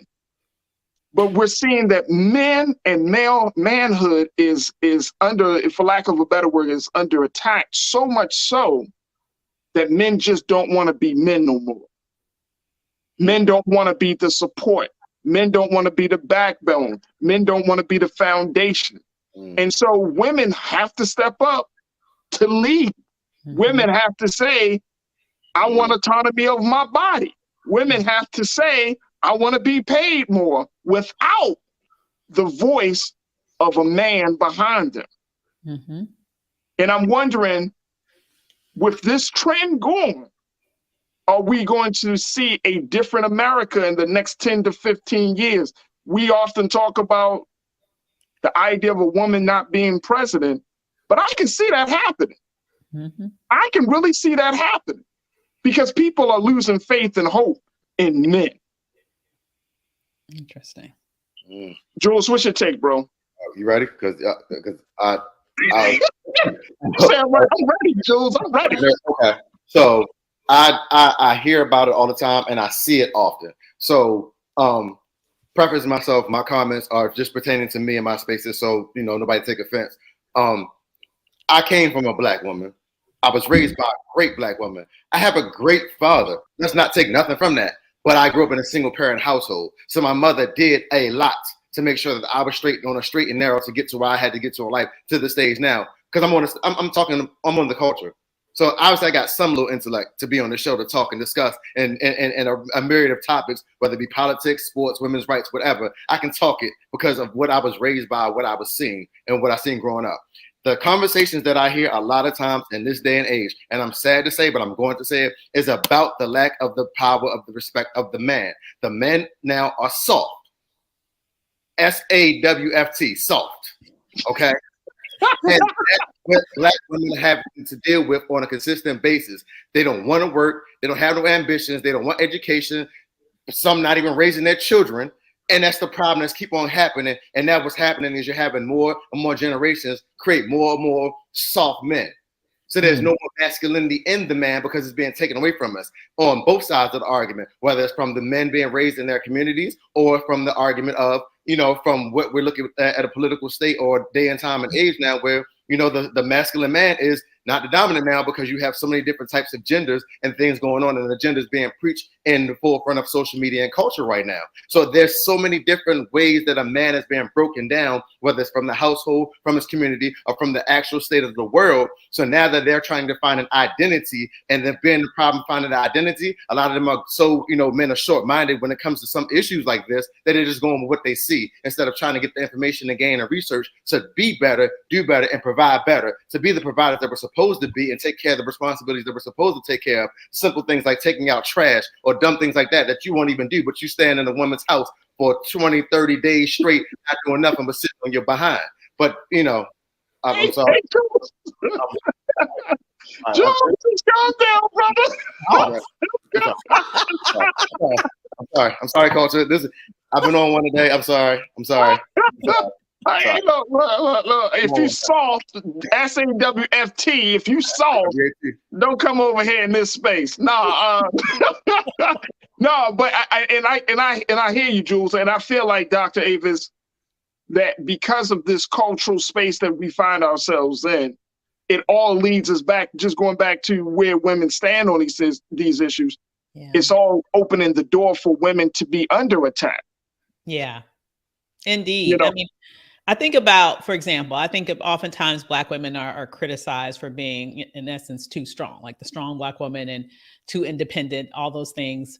And therefore, we're not perceived as very feminine, for example. And I think the larger point that was made here is that, we are who we are because this is who we have to be to survive, period. And it's that comes from a history of being right beside you all, being right beside our men, in the fields, in those spaces where we've been the brunt of the whip, just like you, right? And so we have built up the strength that, unfortunately, I believe sometimes we're attacked for being who we've had to be to survive. And not just for us to survive, but for us to be able to make sure that our children survive, for us to make sure that you survive. We couldn't be the dainty little feminine woman that maybe a white woman could be. If we were that, there would be no Black people in this country right now. I'll be perfectly honest with you, because we would have been killed off, okay? We had to be who we had to be to survive. And all that I ask as a Black woman is that we are not castigated for being that. Is that we are recognized and, recognized for being that source of sort of strength that makes sure that our family is here, that our family lives, that our children are able to, have their future and be recognized for that and not be castigated for it. I think that to me is a minimal ask that I would like to see. a respect for who we are and who we have been and who we continue to be in order for us to live and thrive in this nation. And I would agree with you wholeheartedly there, Dr. Avis. What do you think, as women made this call on Friday for a day without us to look at the issue again of reproductive rights, looking at abortion, like what do we do now? What would be the next step that you think would be the best step for us to take to get to that goal? Yeah, well, I think number one, we have to, first of all, right now, we have to all make sure that we're registered to vote and that we actually vote in the midterm elections. This is so critical. It is so consequential. As I mentioned, we are at war right now. And in this moment, in terms of everything that's happening writ large with regards to the policy dynamic, our best weapon is the vote. So we have to make sure that we utilize that. But in addition to that, I would also argue that I really would want to challenge us to take a moment to, reach out to our brother or our sister and have conversations similar to what we're having right now so that we can understand the challenges that Black men face in this nation from a much more nuanced way than you could if you're just a woman trying to think about. Like, I have sons, right? And I am very sensitive to, the world that they face, because obviously I love them, but I would never actually know what it's like for them to navigate this space in a Black male form, right? And the reverse is true for them, understanding what it's like for me to navigate this space as a Black woman. And I think it's very important that we get some greater understanding between us as a family about what the challenges are that each of us face in our dynamic, and then start to really make a commitment to make sure that we are there for the other one, right? To support them, to lift them up, never to castigate them down. You will not find any place where I am anywhere saying negative things about Black men, this, Black men, that. First of all, I know it's not true, right? I love Black men, had an amazing father, love my sons, I'm telling you. But in addition to that, I understand that that is a very dangerous venom to our community. And we just need to stop it. We need to stop it, grow up, and have the courage to actually speak to people with respect, and maybe you'll learn something. And it's got to be, I want to take it one step further, Doc, if I may. It has to be very genuine, authentic love.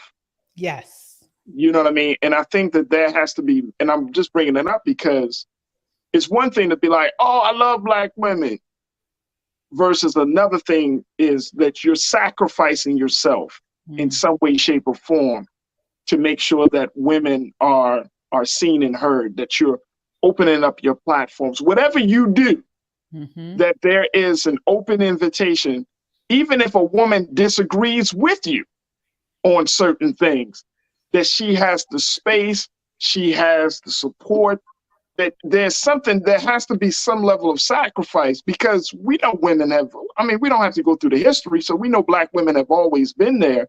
But for men, there has to be something intentional. It can't just be conditional. It got to be unconditional. It's like, even when you don't agree with a sister, you applaud the sister because she's standing up and speaking her truth.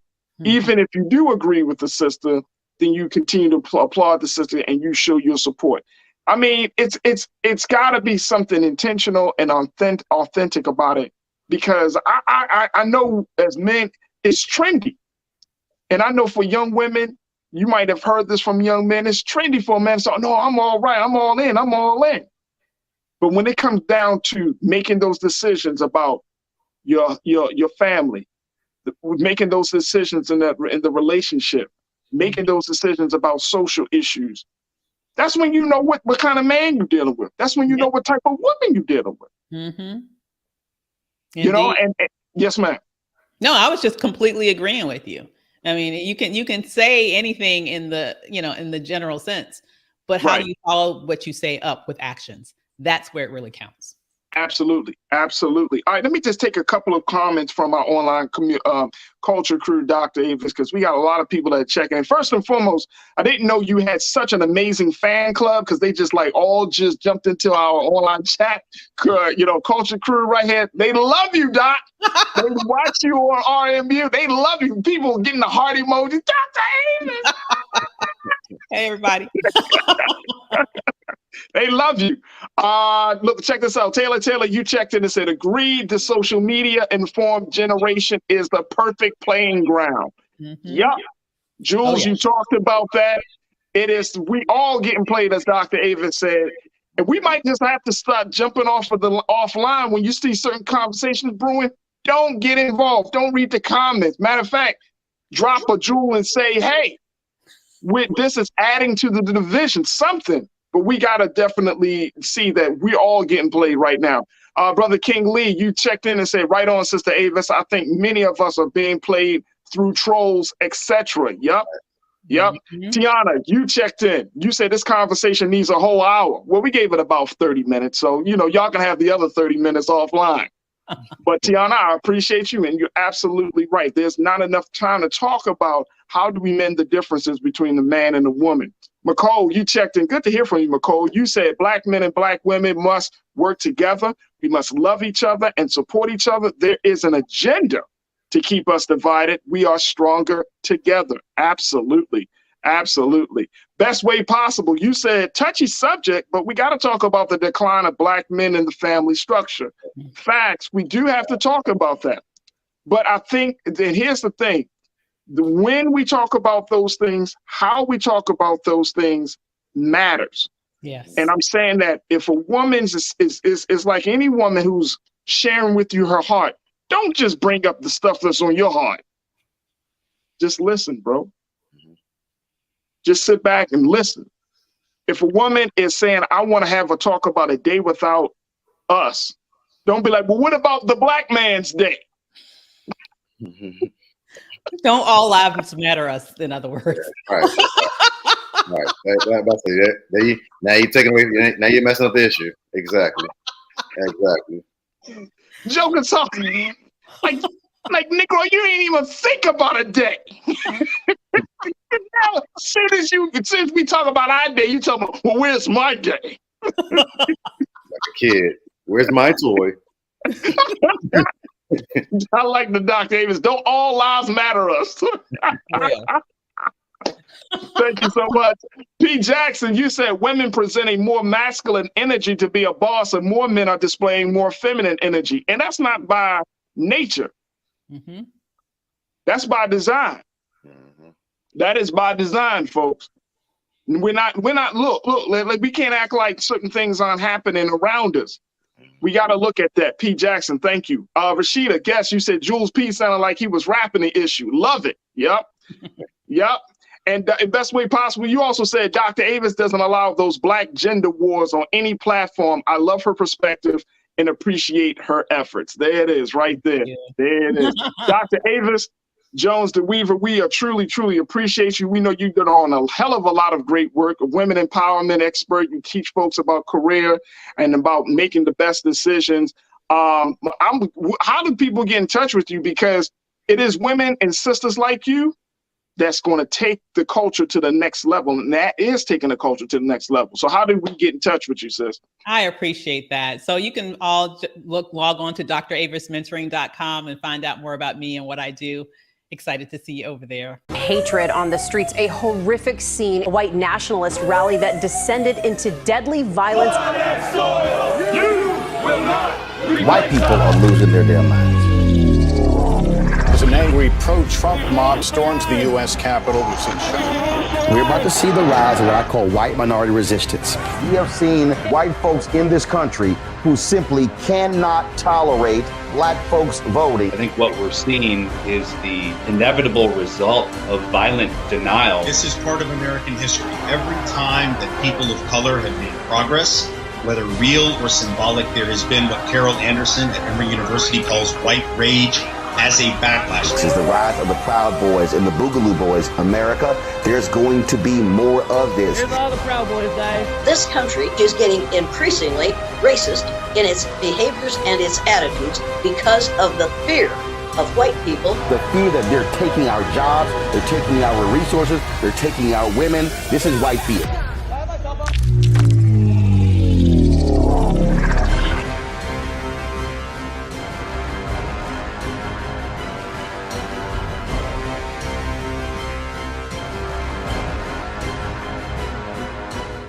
Pull up a chair, take your seat. The Black Tape with me, Dr. Greg Carr, here on the Black Star Network. Every week, we'll take a deeper dive into the world we're living in. Join the conversation only on the Black Star Network.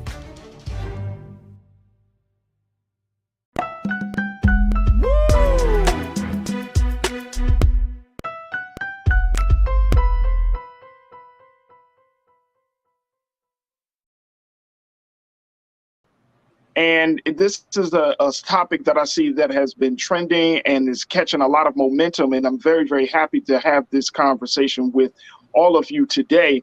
Here's the situation. Aretha Franklin, the Queen of Soul, who died back in 2018. We have loved and admired our sister for not just her music, but what she stood for. But did you know that the FBI has been monitoring our Queen of Soul for so many years? This is coming from The Guardian. Check this out, folks. Take a look. The FBI has declassified their its file on Aretha Franklin as of the late Queen of Soul, who died in 2018 at age 76.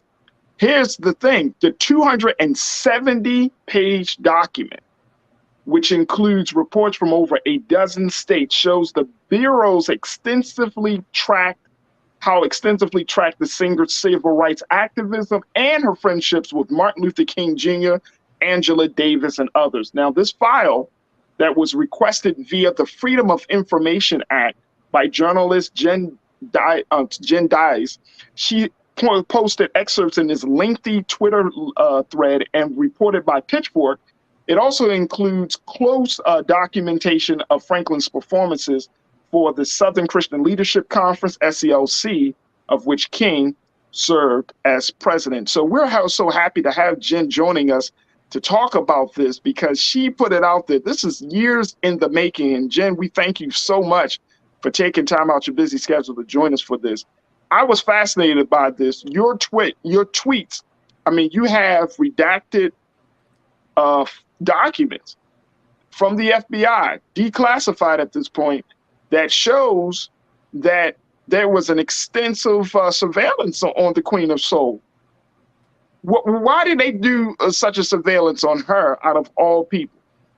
You know, it's, as you said, it's not surprising, yet you still, I think this goes for most people, you still feel an element of shock or surprise, even though it's literally not surprising knowing what and how the alphabet agencies, including the FBI, surveilled anyone having anything to do with the civil rights movement.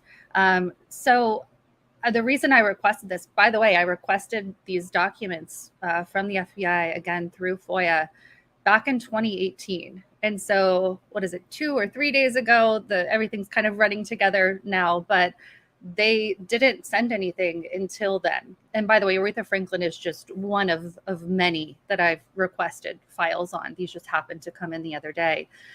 So, I mean, their MO was, here is a Black prominent figure, and we are going to surveil her and her every move. And seeing it all laid out, again, the documents are about 270 pages. They are completely incomplete, and I'll get to that in a second. But it's really so stomach-turning, so disgusting, part of what they do. And we'll get to this too. It is part of what they are still doing. These documents show how the FBI infiltrated Black rights, civil rights movements, Black Panther Party, SCLC. They were infiltrating everywhere. They had sources everywhere. They knew everybody's every move. And what they would do is link any form of standing up for Black rights, for civil rights, as extremism. And so that is what they continuously tried to tack on Aretha Franklin.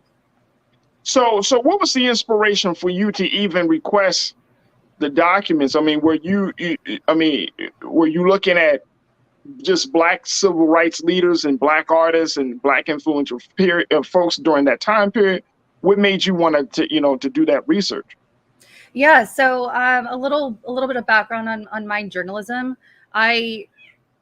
I feel like my role as a journalist, and because of the kind of work I do, I am an independent journalist, freelance journalist. I've started 2 different independent companies because of this, so that I can report on what I feel needs to be reported on with no one telling me no. I do a lot of journalism around things like the Flint water crisis, around the way the alphabet agencies, FBI, etc., treat as part of their program, as part of their very being, treat Black people and people of color in this country and have. And I think it's very important, especially for me as a white woman, to do what I can to help shine a light on the mistreatment from the very start, from the very founding of our country that, as we all know, was founded very nefariously, continued to act very nefariously, continues to this day to do really horrible things. So I think it is my responsibility in a way to do everything I can to help uncover and shine a light on some of these things. And so as part of filing these FOIA requests, again, which is one of many, I was glad to finally receive some documents, even though this is by far not all of them. And I've since filed additional requests. Wow. And I would agree with you. I think that we need to know the true history. But like I said, it's not surprising. But I want you to share with us a little bit about some of the highlights or the things that you think that we need to know about these documents. 270 pages. Yeah. What were some of the things that stuck out the most for you? For sure. And I want to preface this by saying there is a fuller story coming out in a major national outlet. My friend, journalist, amazing activist Afeni has just agreed, signed on to do that with me with a co-authorship. So there's a lot more coming out, but here are some highlights that I find just particularly disturbing. So Aretha Franklin's literal every move was documented. It was like they were the FBI was trying to throw spaghetti against the wall, seeing what would stick, seeing if they could anything at all to stick. For one example, Aretha Franklin was promised a certain fee before a concert. That fee was not given, so she declined to go on stage. Entirely reasonable. There was some kerfuffle in the audience of the concert. Nothing to do with Aretha Franklin, not her fault. But the FBI decided to pop that in to a document, labeling it as racial unrest or similar. And it's, it was listed as part of a few different, types of incidents like this. Not, Aretha Franklin was one, but again, other prominent Black figures, Black celebrities, civil rights leaders were lumped in the same document. And so there was a constant effort to tie her in with what they deemed as extremism. Anything to do with the Black Panther Party. And in addition, they had their sights set on Angela Davis, as everybody watching knows, hopefully knows. All of I know a lot of my white colleagues are not aware of this history, and we all have a responsibility to know it. But Aretha Franklin was sympathetic and gave her money, gave her time, gave her platform to stand up for what's right, to stand up for injustice. And so her relation to Angela Davis and others was looked at over and over and over again. The fact that she had sent money. They in fact had an FBI in one of the other files, and the one you just popped up on the screen. They went as far as to document her Atlantic Records contract and contacts related to that contract. Now, why would they do that? Why would they pop these in this files? I've had some comments on that screenshot in particular of the documents saying like, oh, big deal. They put her details of her contract down. How nefarious. And it's like, no, dude, you don't get it. Little commenters. This is part of a much, much bigger picture. There was ill intent behind this. There was threatening intent behind this. And we only know it now because finally, as of some of these documents have only just been declassified like very recently and popped in these files. We only know it now. And another thing is they would set up little sting operations thinking the FBI is so smart. They saw a number from a number associated with the Black Panther Party calling a number that they did a little sting operation with a false phone call to peg on Aretha Franklin, saying, okay, the Black Panther Party called Aretha Franklin. What's going on here? And so there's always this stuff. They're monitoring her every move. Now, on the other side of this, Aretha Franklin, as a powerful, extraordinarily talented Black woman, was targeted by the public. She was threatened constantly. Her family was threatened constantly. As we know, her father was shot. The FBI would document these things, but there's one case in particular that really stands out from these files in that her life was threatened. The lives or safety of her family was threatened. And, you know, this was a handwritten, they put these in the file, the scan of this handwritten threatening letter that it seemingly they could easily trace back to who sent it. But the FBI office declined to fingerprint it, stating that, oh, well, it's been handled, you know, Aretha Franklin's brother said that this has been handled by so many people, therefore we're not going to fingerprint it. But there are other, you know, so-called reasons that remain redacted as to why they declined to further investigate, as well as the SDNY declining to prosecute in this case. And so there seems to be a pattern of both targeting and surveilling Aretha Franklin, plus, in my opinion, and this is something I'm definitely digging into more, not protecting her as she should have been and deserved to be protected. So once word has, you know, because when I looked this up, Jen, your name popped up in a couple of stories, but it is this declassification is now being talked about across all of the major media outlets, right? Yeah. And I'm wondering, what's the end goal? What is going to be the impact of this new information? And I think for many of us in the Black community, especially those of us who do social justice work, even to this day, right? We know that the FBI, the CIA, as you say, them alphabet boys, we know how far they will go. Yes. We know some of us may have had that experience firsthand, talking to agents and being in spaces with agents.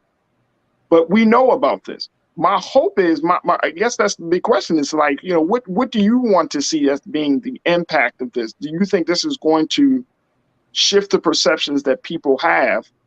Is it going to empower people, educate people? What would you like to see happen? So my goal in this is to shine a light, but I don't and I won't report on this simply as something that has happened in the past. I think it's easy for people to say, especially people who are not familiar with the COINTELPRO programs and things of that nature. I don't want people to look at this story and say, oh, that was so terrible. Look at what used to happen, because it's still ongoing. they call it different things, but it's ongoing.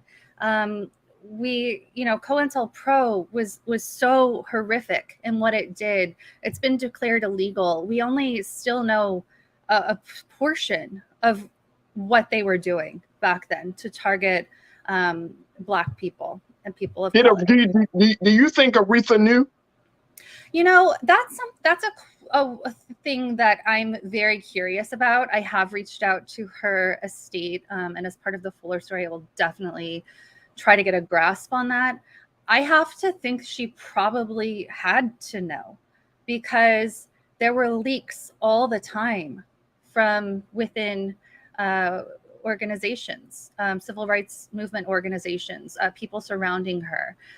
She had, and with what happened to so many prominent leaders then, I think she had to know, and she had to know and feel a certain way about seemingly not being protected in the way that she should have in the face of threats. And so I also want people to know, kind of going back to the previous point, there's a new program as of 2018. They've declared that it's stopped. Again, they keep just changing the name and saying it's stopped.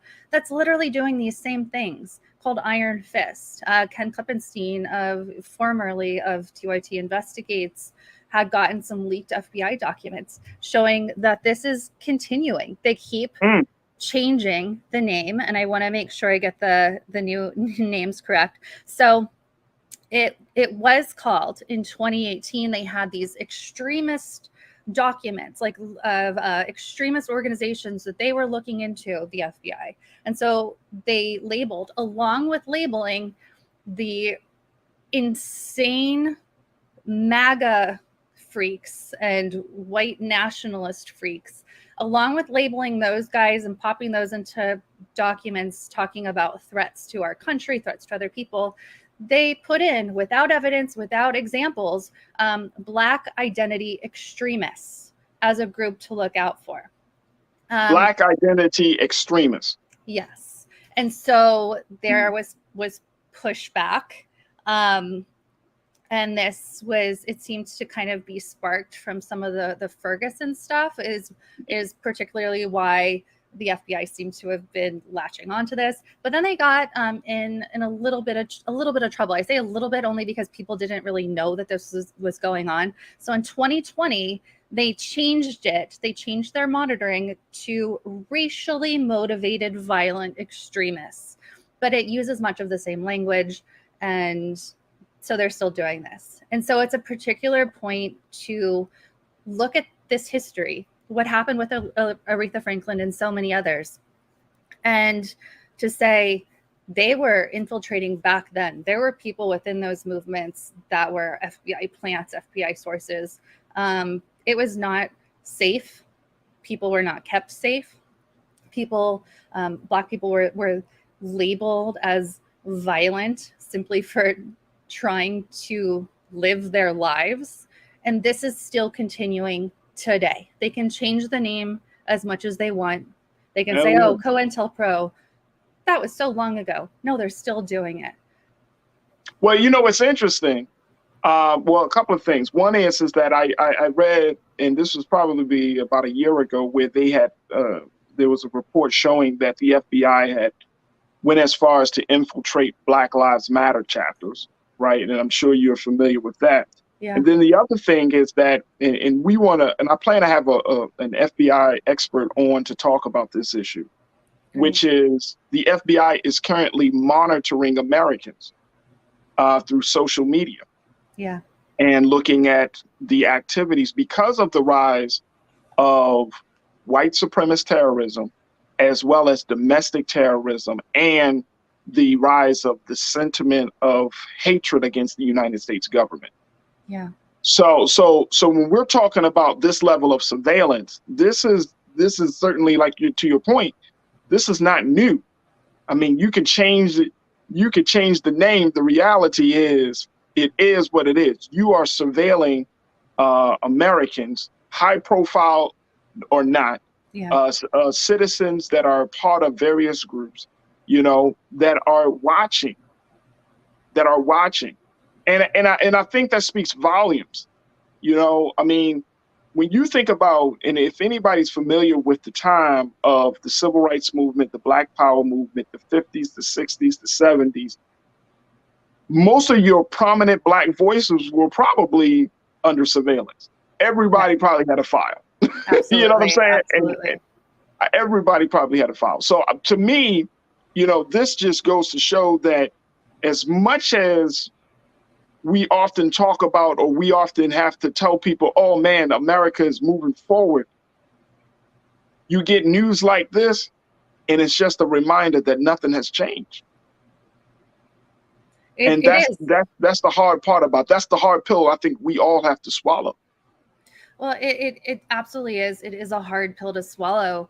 And I think part of what has to be frustrating, what is frustrating, is that so many people are just completely unaware that this goes on. You know, I can't report it as fact. We might find out in 50 years, but some of the deaths, the murders that have occurred recently, due to protests and you know, Black Lives Matter movement and things like that, people have shown up dead. And I don't think that's a coincidence. Again, I can't report any facts surrounding that. And it takes a hell of a long time to get anything declassified, as we've seen. But I think it's so important for everyone to be aware. And actually, I didn't know that this thread was going to take off. I report all the time on things that don't take off. It's been a hell of a time trying to get mainstream media to pay attention to things like the Flint water crisis. My friends, my sources are dying, getting sick, getting cancer to this day, this majority Black poor city, and getting, you know, mainstream media to pay any attention to that at all has been impossible. So I have to say, I am glad that this thread took off. I am glad that I was reached out to by some prominent national outlets, and that it's going to be published in one in particular. Yeah. But this goes to show that it's only because, and this is, you know, it's a good thing, but it's only because Aretha Franklin is such a beloved, known name that they're interested in it. They don't report on, you know, the everyday person. So my goal is using this bit of surge in national attention to highlight some of the lesser known issues, to highlight things that are not talked about, like COINTELPRO, this newer Iron Fist program, the fact that they're lumping people fighting for their rights in with, in my opinion, those who are not looked at enough, things like the Oath Keepers, all of these white militias that are rising up. I don't feel like they get enough scrutiny by these nefarious alphabet agencies. So anyway, my hope is that this brings more awareness, and that I can kind of ride this wave a bit to point to, like, by the way, everybody who is unaware of this, look at this, this, and this, and this is still going on. And here's why, even though this doesn't affect you, you know, speaking to the uninformed audience, like, here's why you have to care. You don't have a choice. You have to care about this if you have any sort of heart at all. Absolutely, absolutely. Let me get a couple of comments from our audience, our watchers here, very quickly before we wrap up the discussion. And again, folks, we've been talking to Jen Dice, who serves as the founder of CourageNews.com. Jen has been pivotal in getting the files declassified from the FBI, a request she put in through the Freedom of Information Act back in 2018. 4 years later, she finally was able to get the files declassified and released to show the FBI's monitoring of our Queen of Soul, Sister Mother Aretha Franklin. All right, very quickly, let me just go to some of our comments, because folks have been checking in, Jen. Conscious Thought, you checked in. You said the government is always watching. Yes, yes, yes, Lord. And always watching. That's why we got to be careful about what we say and what we share on social media. And if you share some stuff that you know is going to be controversial, or if you're in some things, be prepared to stand strong and defend it. Yeah. Otherwise, that's all I'm going to say, Jen. Otherwise. You don't like my music. You checked in and said Harry Belafonte would have been on that list too. Oh, I know his file is thick. Oh, absolutely. Yeah. He's still living. Yeah. He's still around. Mr. B is still around. His file is thick. It's thick. Yeah. And just in case people aren't aware, a lot of these figures that we've mentioned, you can go to the FBI vault and their files, some of their files, I'll say, are there. Like Aretha Franklin's is now there in the FBI vault. You can also request fairly easily, doesn't mean they'll get it to you in any ever or in any sort of quick time frame, but you can also easily via the FBI's website FOIA things too. Just absolutely. Like this. That's a great point. Second childhood.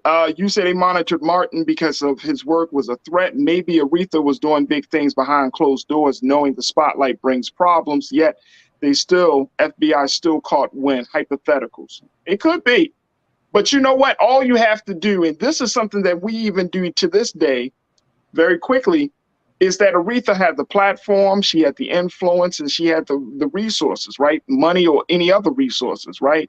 To help take a cause to the next level. And this is a strategy that I see us employing even to this day, that we say, if you work in social justice, you come across an entertainer or athlete or someone of high prominence, and you say, okay, you don't have to be out front, we can be out front, but your money can support us. You know what I mean? You put something on your social media, help us use your platform to bring an event.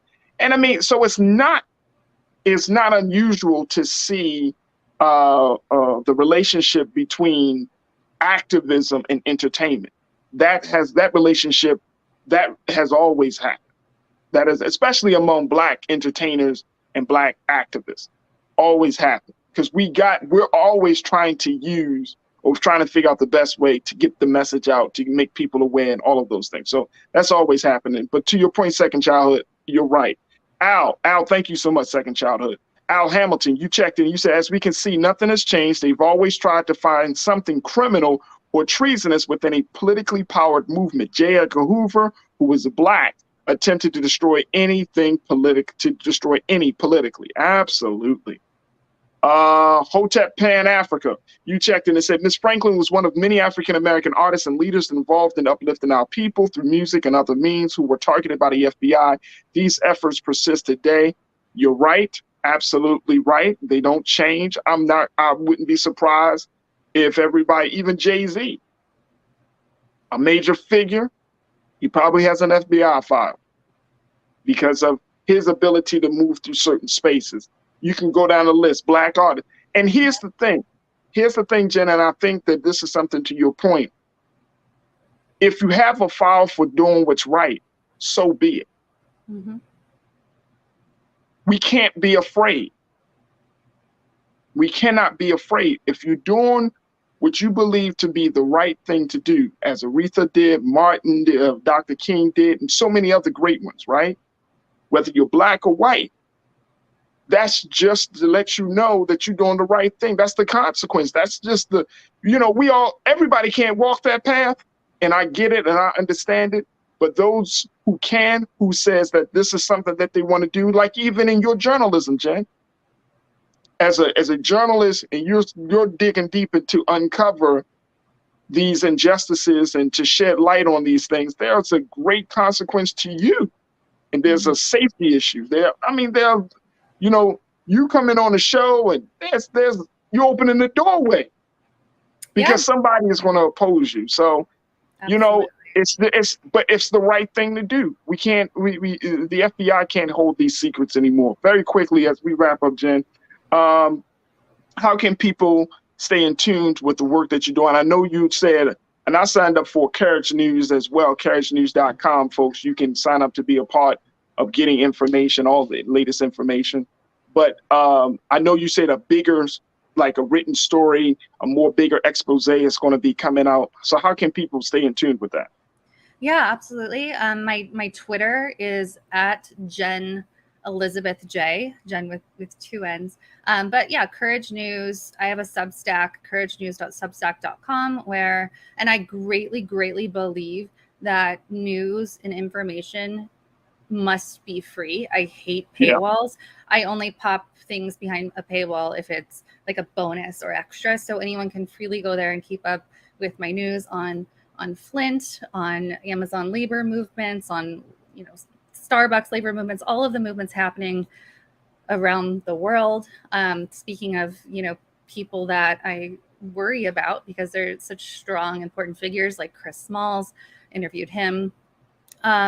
Things like that. And so that's my focus. That's where you can find me. As far as the wider story, it's coming hopefully within the next week. They don't want me to say which outlet yet, but it's a big one that you guys all know. I hate like hinting at things. I wish I could just say it, not my choice.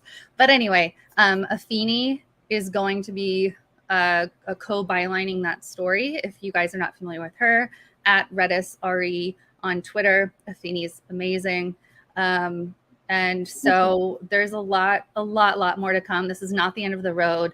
I've requested additional files. The FBI is having me jump through hoops. Like, oh, if you also want this file in this search, it's like, yeah, I literally asked for that already, but okay, I'll ask again. So there's more coming. And I will stay on all of this. I will stay on Flint. I will stay on everything that's happening right now and everything that I feel matters and goes kind of uncovered in this country in particular. Fantastic. Jen Dias, who serves as a journalist and founder of CourageNews.com. Jen, we thank you so much. Thank you for your bravery. Thank you for being courageous enough to ask for these files to be declassified and released. So, we'll certainly keep our eyes posted. And again, we look forward to getting more news and information, not just about this situation, but about other things that we need to stay on top of. So thank you, Jen, for your time today. I truly appreciate you. Thank you so much for having me on. Thank you all for watching. And this is wonderful. I'm also taking notes on all of Rochelle's advice from right before I got on, financial tips. Yeah. So thank you. Thank you so much. Thank you, Jen, for your time.